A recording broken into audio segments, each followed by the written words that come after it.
நாங்கள் இப்போ 12 ரூபா பாயாசம் மிக்ஸ் வாங்கியிருக்கோம். 2 வாங்கினோம். வாங்க இது எப்படி செய்கிறதுன்னு பார்க்கலாம். இது ரெண்டையும் ஓப்பன் பண்ணி இதில் கொட்டிக்கலாம். ஒரு பவுலில் ரெண்டுலேயும் இவ்வளோ வருது. இதில் ஏலக்காய், முந்திரி, திராட்சை எல்லாமே போட்டு கொடுத்துருப்பாங்க. சுகர் கூட போட்டிருப்பாங்க.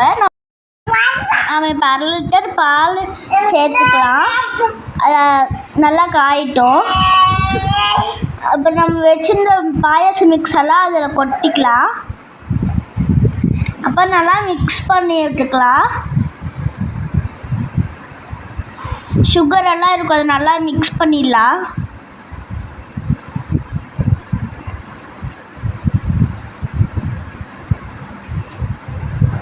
இப்போ பாயாசம் ரெடி ஆயிடுச்சு.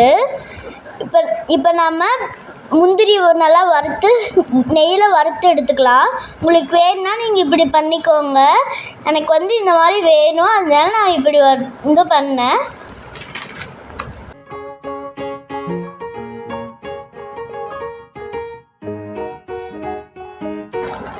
இப்போ நல்லாவே மிக்ஸ் பண்ணிக்கோங்க. இப்போ பாயாசம் ரெடி ஆயிடுச்சு. வாங்கி இப்போ நம்ம இதை டேஸ்ட் பண்ணி பார்த்துடலாம்.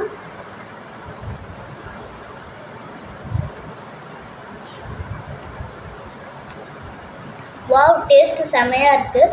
இது வாங்கி நீங்களும் ட்ரை பண்ணி பாருங்கள். லைக் பண்ணுங்கள், ஷேர் பண்ணுங்கள், மறக்காமல் சப்ஸ்கிரைப் பண்ணுங்கள். பாய்.